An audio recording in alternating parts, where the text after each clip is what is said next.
Ladies and gentlemen, boys and girls, worshippers of all ages, welcome back to YouTube. My name is SeaRaptor, and today we are continuing our Learn to Play series for the German cruiser line as we move up to Tier IX's Roon. Now, Roon is probably the ship that most people struggle the most with in the line, in my personal opinion. You get to Tier 5 and 6, most everybody knows how to play a light cruiser. At Tier 7, alright, you gotta train yourself how to play a heavy cruiser. At Tier 8, you're still playing a heavy cruiser, you're just playing a better heavy cruiser, a bigger one, at least more HP, better reload, that kind of thing. But then you get to Tier 9, and you're presented with a ship that is, well, it's not what you expect. And it certainly isn't what Wargaming intended, I think, most of the time. Roon is basically a blend. Imagine if a Hipper and a Nürnberg had a love child, and that's basically what Roon is, okay? Roon is a heavy cruiser, right? She has heavy cruiser armor, heavy cruiser health, heavy cruiser guns. These are 203mm, 8-inch guns, but her turret layout, as you see here as I look top down, is that of a light scout cruiser here with a single turret forward and 2 turrets aft. The exact same turret arrangement that you played down at Tier 5 and Tier 6 in the line at Königsberg and Nürnberg, but now you're at Tier 9 with a heavy cruiser, and this is not really a scout cruiser, but I have a scout cruiser config. What the hell is happening? You see what I'm saying? So a lot of people struggle with this ship. Now, we're gonna talk through kind of the stats, how she compares to her contemporaries. I'm gonna show you some gameplay. To me, before we get any farther than this, I gotta make sure that you understand the same basic rules of heavy cruiser play, in my opinion, still apply to Roon, right? Try not to push up at full speed. You certainly don't want to be pushing forward at full speed. You might want to be moving due east or due west, like moving to a flank at full speed early in the match, right? But when a match first spawns, if you're going to move forwards towards the cap circles, you want to do so slowly, all right? From there, though, Roon's playstyle does change a little bit. Her turret configuration makes her an excellent kiter, but a subpar pushing cruiser, right?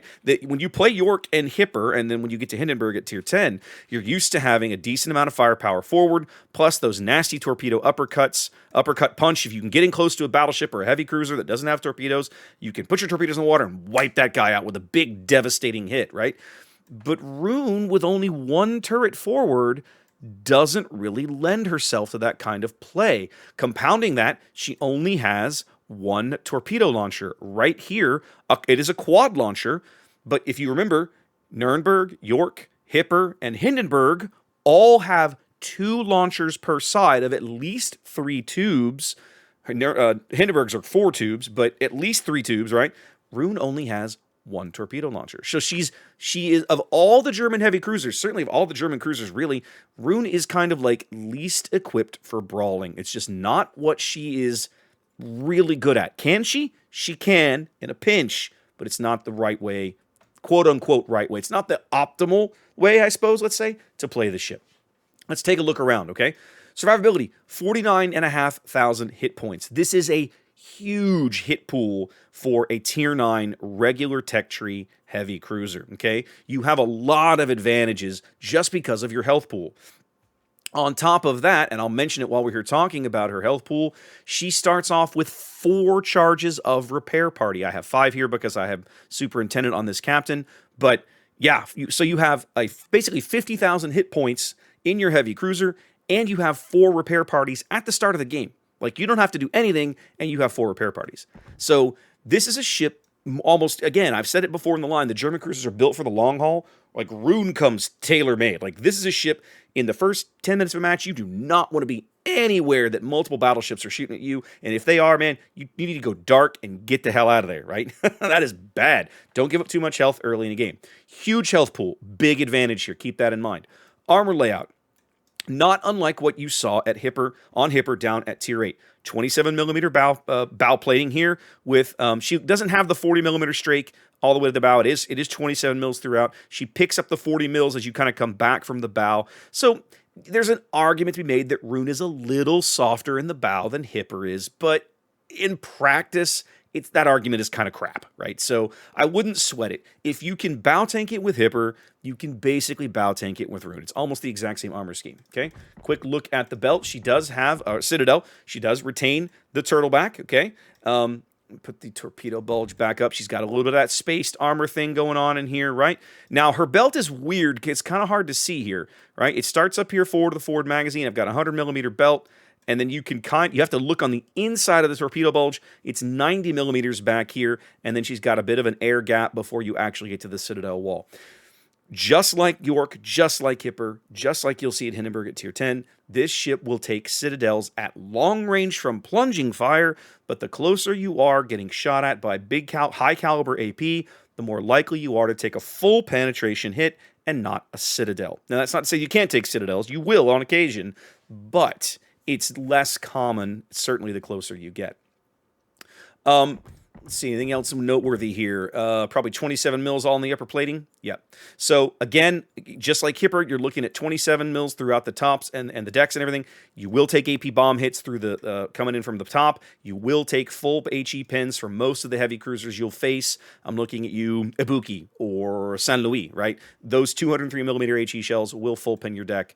And that sort of thing. So you will take a decent amount of damage, but this ship can take it, okay? This ship can take it. I'll show you in the replay that you're going to see in a little bit just kind of how much damage this ship can absorb. Your main battery, these are basically the same guns as you had on Hipper. Your turret configuration, as I noted earlier, a little different. You have a single triple barrel turret forward and a double barrel and then two triple barrels on the aft end of the ship. You can get the reload here, you see there, all the way down to 9.2 seconds. That is with main battery mod 3 in slot 6. One of the things I'll talk about while we're here talking about the main battery. Now that you're up to tier 9, you have to make a decision in slot 6, okay? Do you take main battery mod 3 and go for the reload? Do you take gunfire control system mod 2 and go for the range? I have played the ship both ways over the years, over what, 5-6 years now. I prefer the reload. The German cruisers, as I was just noting, are a little more, like the farther away they are from what they're shooting at, the more vulnerable they are to plunging AP fire coming in through the tops of their decks into their citadels.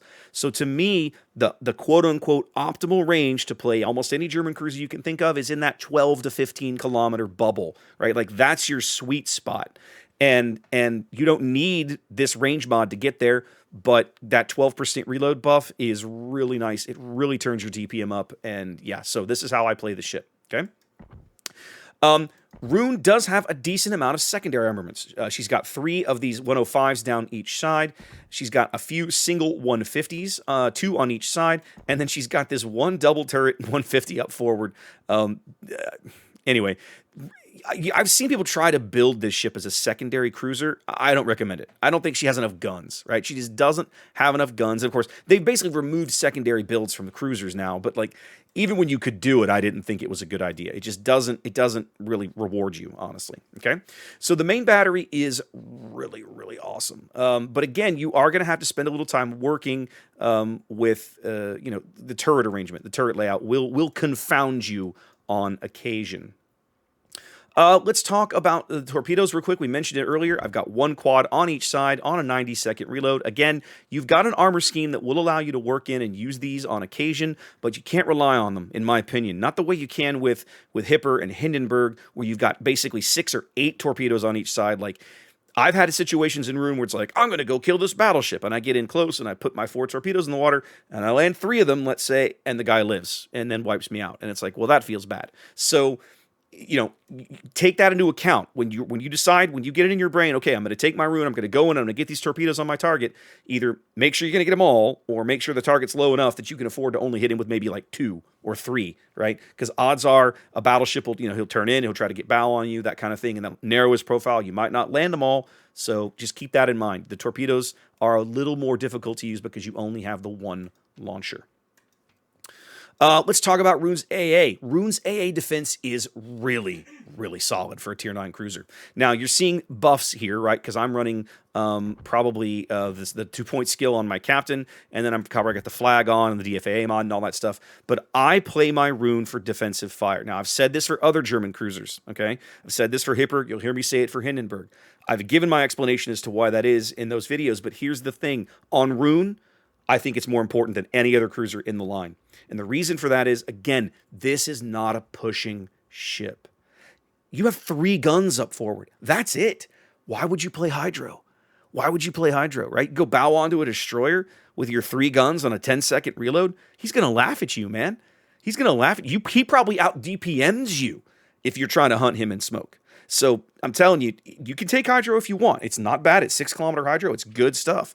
But you will not be in a position to use it all that frequently, in my opinion. Whereas, as common as carriers have become in the game, defensive fire for a ship that wants to play at mid-range, doesn't want to push in, is not really a good destroyer hunter, defensive fire is the way to go, in my opinion. And Roon's AA is up to the task. This ship will absolutely maul most Tier 8 aircraft carriers when you push that button. You push that button. If you've invested in, you saw the 2-point skill, and then what else have I got over here? I think I'm running the flag. Right, I'm probably running my November Echo Set of 7. I am. And then defensive fire mod, and which doesn't do anything but make the defensive fire last longer. Like, this doesn't make my A any better, but the defensive fire lasts longer. And then by the time you factor it all in, I can have a 48-second uptime and a 60-second downtime. So this thing will murder planes. And most carrier players, after they come to you, after they try to strike, if they try to strike you once, you wipe out their squadron, they'll be like, oh, that was bad. They'll try again. And then after that, most of them probably won't mess with you. If it's the late game and they got nothing else to shoot at, they'll come for you, right? So you do have to be a little judicious. You have to know what to push that button for. Probably not rockets, probably AP bombs, possibly torpedoes, depending on the carrier, right? You got to make those judgments yourself, but try to save a little. If you're in a game with a carrier, try to save 1 or 2 of those for the late game, because again, this ship plays for the late game. You want to bide your time. We didn't talk about maneuverability and concealment. I'm kind of just going down the list here. You're not that stealthy, German cruiser. You're just not. A little over 11 is full stealth rig here, and that's fine. It's for what this ship is and what she does, this is fine. You're not going to be sneaking up on anybody. Let's just put it that way, okay? Handling. We've got a speed flag on here. Just like Hipper, you are not a fast ship. I think 32 knots is your base speed, 32, something like this. So you're not fast. This is with a speed flag. 34 knots is as good as it gets, okay? So you're not going to be getting away from things that can run you down, obviously. She does handle decently. You've got a pretty good rudder shift there, 9 seconds, and an 800-meter turning radius. So she handles pretty well. Like, this thing will wiggle a little bit, so when you're kiting someone away, which is kind of the optimal way to play this ship, you will be able to, dodge, speed up, slow down, that kind of thing. One other thing I want to point out about Roon, and I mentioned this, I say this in her Wikipedia article, okay? Roon is one of the odd German cruisers that actually has a gun upgrade, okay? When you start off, you have slightly worse guns. The turn time is a little bad, and the reload is a little bad. Ordinarily, when people ask me, when you go to look at the wiki page, I will almost always tell people to upgrade the hull before like when you're leveling through a ship, right? I'm earning XP. Where do I spend it first? Do I spend it on the guns, the hull, or the range? My opinion, the first place you spend it is the guns on Roon. If you're leveling up this ship, you're grinding this ship out, this is the best place to invest your early XP gains. Then the hull, then the range. That's how I would do it anyway. This gun upgrade is massively awesome. Look at that 2.2 second buff to her reload speed. Like, it's just so good, right? Like, I realize these numbers are borked because of the mod 3 that I've got installed over here, but the bottom line is this is where you want to spend your early XP gains, right here. Trust me. Just trust me on this. Okay. You do have a choice between spotter and fighter. You want to take spotter. Do not take fighter. Your AA is good enough. The fighters are of questionable use. And spotting aircraft will come in handy on occasion. Honestly, frequently I find myself wishing they lasted a little longer. This is actually a ship, in my opinion, you can make a valid case for if you got a couple of points and you want to take this Eye in the Sky mod and try it out. You might get some use out of it. So keep that in mind if you're looking for a place to build skill points. Captain's build is going to be almost identical to what we did over at Hipper. You're going to want gun feeder, absolutely. I like the turret traverse on Roon, specifically because those stern turrets are going to be flipping side to side all the time. So you're going to want this. Focus fire training. This is the best of the 2-point skills. I have priority target because I like to know these things. But these are 2 points you could invest somewhere else if you don't particularly care. To me, Superintendent and Adrenaline Rush are must-haves at Tier 3, and then Concealment Expert at Tier 4. Now, I invest in heavy AP shells. You've seen me do this in the line up before, and I continue to do it on Roon, and I will continue to do it on Hindenburg. I believe that this is a worthwhile skill on the German cruisers because your AP is so good. You're giving it that little extra oomph. You're going to be looking for every opportunity you can to fire it. There are people that will laugh at me and will tell me, Raptor, Roon and Hindenburg are fire starting mad. Like you should never take this skill. I disagree, but I can see the argument for not taking it. So if you don't feel like you want to invest 3 points here, that's cool. Survivability Expert's a great place to put them. Demolition Expert is also a good place to invest points for a Roon captain, because you're going to be firing HE a lot, especially on battleships, right? Most players know not to show a German cruiser broadside, but sometimes either they don't know or they want to challenge you, right? They want to see if you're paying attention, or they just disrespect your guns, and that's when you can have a lot of fun with the AP, especially against heavy cruisers, light cruisers particularly. Like, gosh, this thing eats Neptunes for breakfast, So fire the AP when you can. That's why I maximize it. But if you don't want to invest 3 points here, I understand it, and I get the argument. Believe me, that's a personal choice. All right, that's kind of a quick look around Roon. Let's go show you some gameplay, and then we'll come back here for a quick out at the end of the video. All right, guys, here we are zoning into a battle in Roon on the south spawn of North. Now, I have unfortunately drawn what is arguably the worst possible spawn for Roon, and that is the dead center. Because, again, for a ship that wants to be kiting opponents, people are not usually inclined to sail right through the middle of the map right at the beginning, so Roon would prefer to spawn on one flank or the other, where she can kind of maybe get turned around, and maybe hopefully just, be able to just sail, troll along at half speed, firing her guns over her shoulder. Unfortunately, that's not where I am. I'm in the middle. So it means I've got to turn on my engines. You see here going full speed. We're going to head due west over here towards the Rochester and the Massachusetts.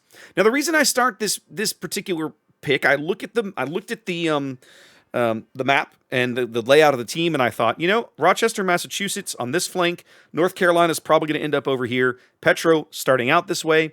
Let's hang out with these guys, give them a little more firepower, okay? Because if you look at the other side, you're going to have a Vlad, an Henri, a Cleveland, and Ruprecht, and a Bismarck, plus the Benson. Like, that's plenty of firepower. These guys, I think, are going to need a little bit of extra leg up. I also kind of partly expect, if the enemy team ends up deploying heavy down the 2-3 line, which is not that uncommon on North, even in randoms, I'm thinking, okay, well, this will be a great position for me to kite from, because, again, even more than a typical Japanese cruiser, that's what this ship really wishes it wants. Like, that's what it wants to be doing, given its choice.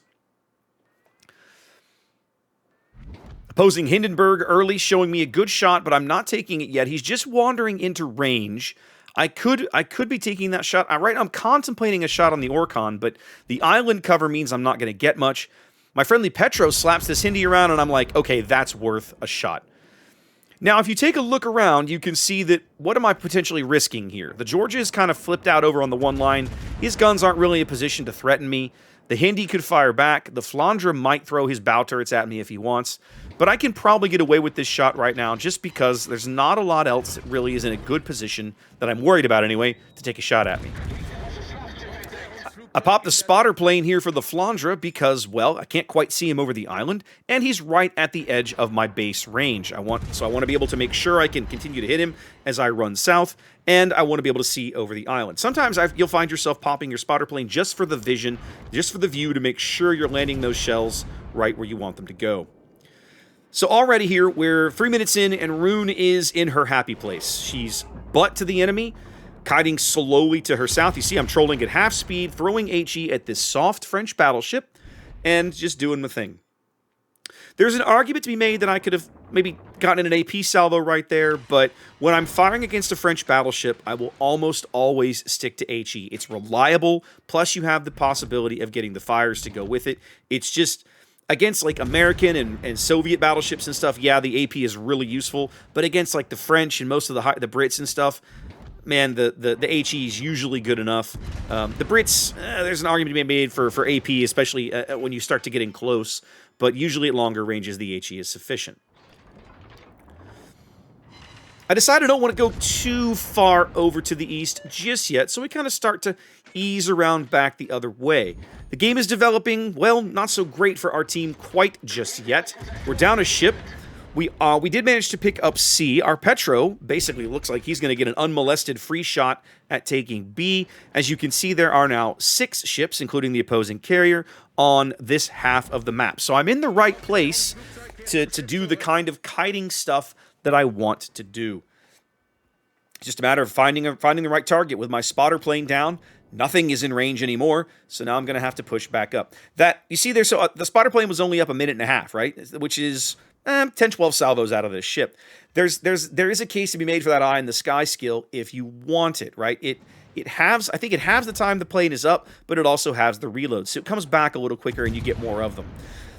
There are certain ships that I like that skill on. Roon is... I haven't actually tried it on Roon now that I think about it, so maybe sometime. But if you wanted to give that skill a shot on this ship, I can see it. I think that's a reasonable play. As soon as I get the double fire on the Flandre, he opts to push that damage control, takes a shot. There I am taking my first damage of the game 5 minutes in. He's the only one looking at me right now, playing games with his throttle, trying to avoid taking shells, and doing a pretty good job of it, honestly. He's going to be my focus target for a while, for a couple of reasons. One, most of those battleships over on the 1-2 line don't really have good shots at me. I'm trying to keep it that way by keeping this island on the 3-4 line kind of in the way, especially between me and the Georgia. But more than anything, it's, again, this guy is French. Now, we can make all the Germany versus French jokes we want, right? The traditional enmity, but the reality is that he is arguably the best target on this whole flank for me, simply because of how soft he is in the topsides. Enemy Bismarck there comes in and gets a Citadel back towards my stern, and he's at about, what, 16 kilometers? So you see there what I'm saying about the longer range fire is more likely to land those Citadels. Georgia comes in with a salvo, overpins mostly through the superstructure and upper works. I'll pop a heal here in a minute, but it is the right time for a heal, as I've actually, if anything, I've probably wandered a little too far forward. I probably shouldn't be quite this far forward just yet, and especially not getting shot at by 2 different battleships with that Bismarck also on my flank. So this is probably an inadvisable move as I'm up here trying to kind of back up this Petro. For a moment, I think I'm going to pull the handbrake, stop, and keep getting shells across the island, over the top of this island, onto that Bismarck. But I can't quite get the lead right. You'll see me try to take a couple of salvos over this island, but I can't really see him. I'm not really sure if I'm leading them correctly. And of course, he's basically come to a complete stop, which makes it very difficult to figure out that lead. So yeah, not the best thing in the world.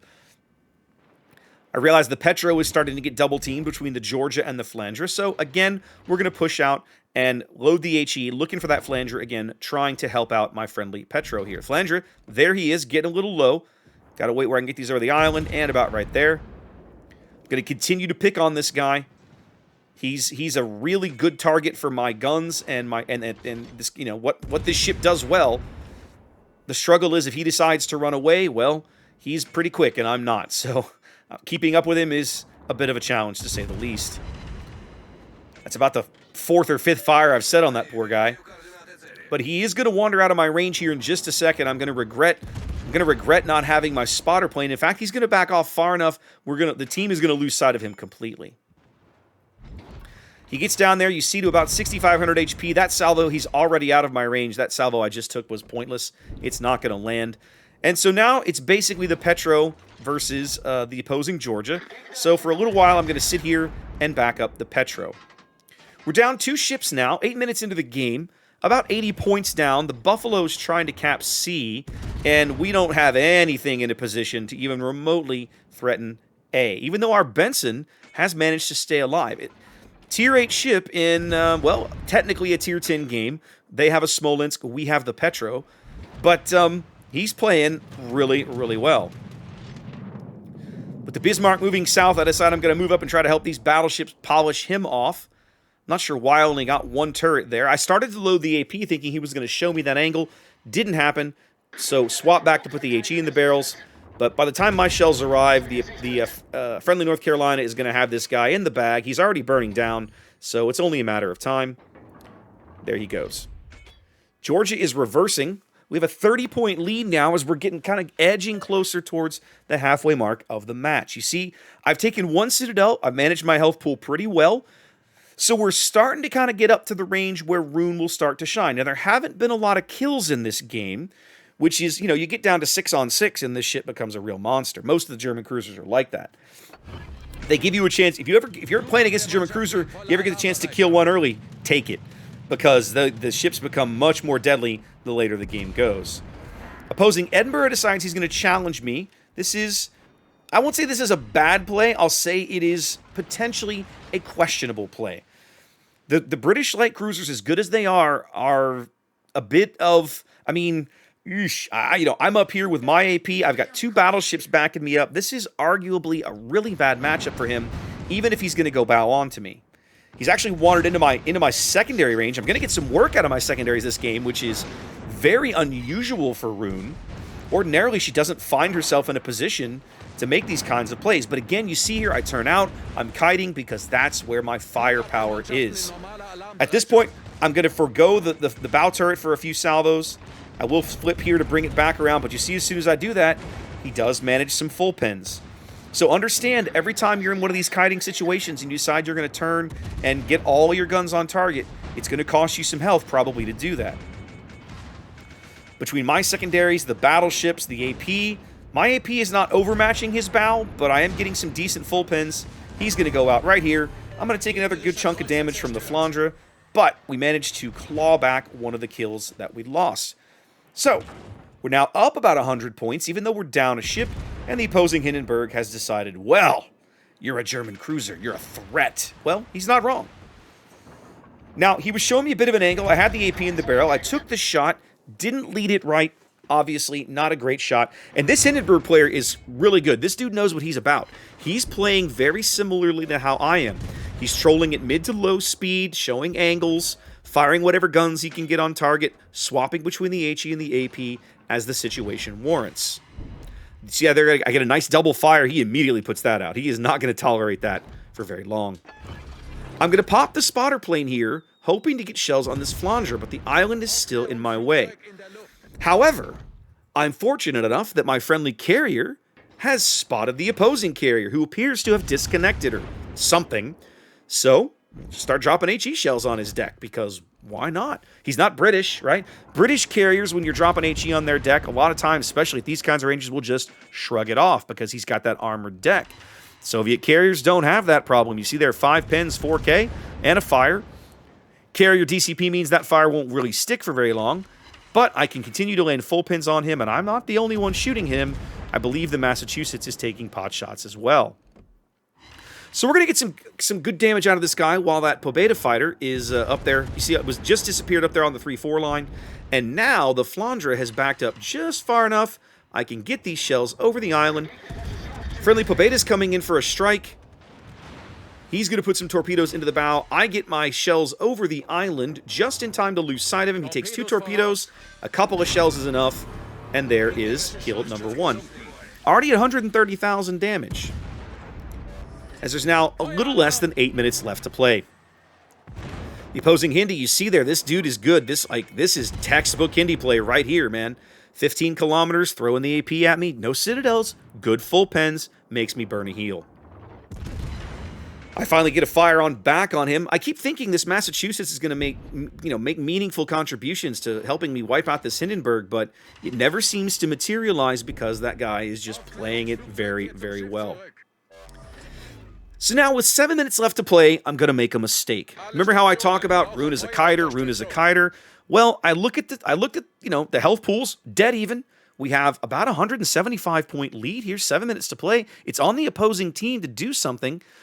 But for whatever reason, I just decide, you know what? Me and this Massachusetts, it's time to push up. Now, you see there, I'm lit. I'm lit because the opposing Orkan is somewhere in front of me where he's been most of the game. He's been on this flank almost the entire time.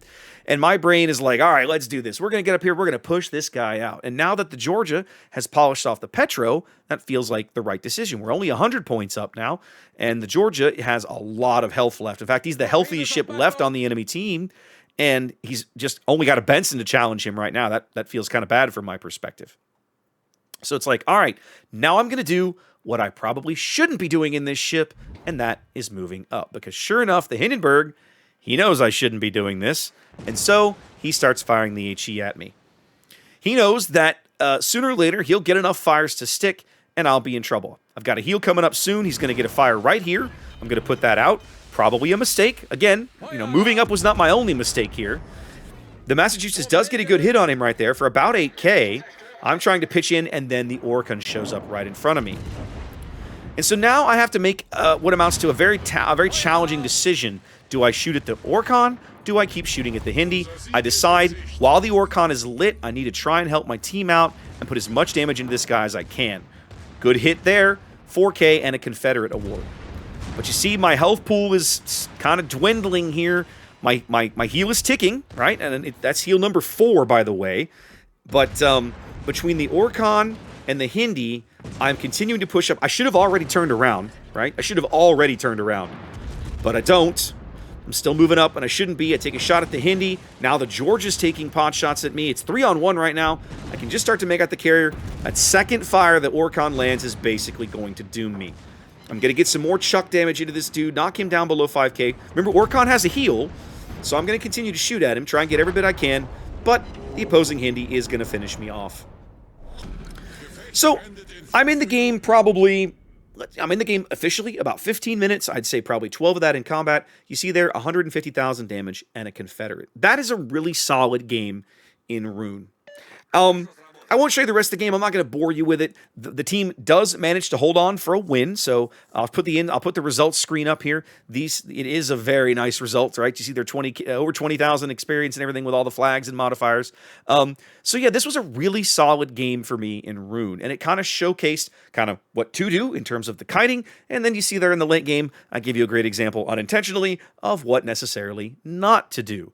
Because again, pushing kind of 2-on-1, if I'd had carrier support, that would have been different, right? You keep the Orkan lit, maybe you use the carrier to go in on the opposing Hindenburg and take some health off of that guy. Like, there are things that could have happened there on that evolution that would have made that play a little better, and it didn't happen that way. That's okay. Team managed to hold on for the win, so this was a solid game, and I think it showcases the ship pretty well.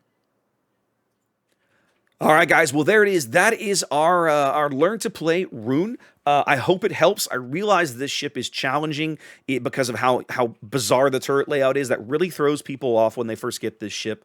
It takes some time to adapt, just like, some of the other ships in the line. Give yourself a little bit of time, some grace, have some patience. Maybe take it into co-op for a little bit to get a feel for it. Don't be ashamed to do that. Anytime you get a new ship and you're not comfortable taking it to a random battle, go run some co-op spat. Like, I do that. I've done that before. There's absolutely no shame in it. Go try it out in co-op and get a feel for it, okay?